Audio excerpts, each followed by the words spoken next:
ग्रामीण इलाके के मध्य में स्थित एक छोटे से गांव में एक बुजुर्ग दंपति रहते थे।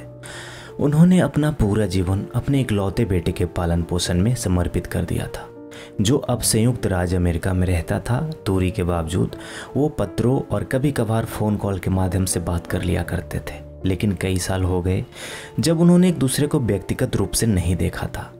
जैसे जैसे समय बीतता गया, बुजुर्ग माता पिता को ये महसूस होने लगा कि उनकी उम्र का बोझ उन पर बढ़ रहा है। वो अपनी रोज़मर्रा की गतिविधियों से जूझ रहे थे और अपने बेटे के साथ रहना चाहते थे। उन्होंने उससे संपर्क करने की कोशिश की और पूछा कि क्या वह उनके साथ रहने के लिए उनके गांव वापस आ सकता है।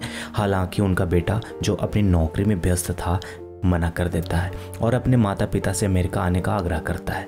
दंपति इस बात पर झिझकते हैं। वे जानते थे कि उनके बूढ़े शरीर इतनी लंबी यात्रा के लिए अच्छी प्रतिक्रिया नहीं देंगे और वे उस एकमात्र जीवन को पीछे छोड़ने के बारे में भी चिंतित थे जो उन्होंने कभी देखा था। लेकिन जैसे जैसे उनका स्वास्थ्य बिगड़ने लगा, उन्हें एहसास हुआ कि उनके पास यात्रा करने के अलावा कोई और विकल्प नहीं है। हालांकि भाग्य को कुछ और ही मंजूर था।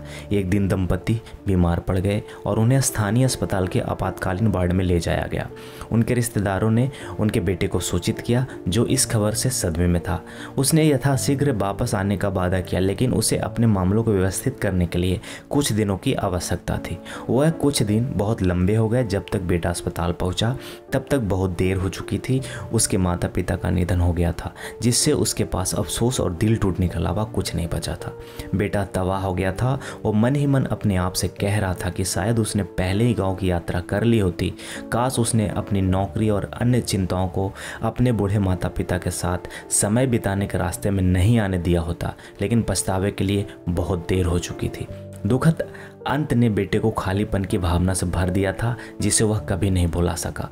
उन्होंने महसूस किया कि जीवन बहुत छोटा है, अप्रत्याशित है और जिन लोगों से आप प्यार करते हैं उनके साथ समय बिताने से ज़्यादा महत्वपूर्ण कुछ नहीं है। उस दिन से उसने कसम खाई कि वह कभी भी अपनी नौकरी या किसी अन्य बाधा को अपनी फैमिली से ज़्यादा वैल्यू नहीं देगा। तो दोस्तों, शायद इस कहानी से आपको कुछ समझ आया होगा, जिसे आप भी मिस करते हैं, लेकिन आप चाहते हुए भी नहीं जा पाते अपने जॉब के कारण सिर्फ काम है। तो इस पर ज़रूर विचार करें और कुछ वक्त ज़रूर निकाल लें अपने माँ बाप से मिलने के लिए। आशा करते हैं आपको यह पॉडकास्ट पसंद आया होगा।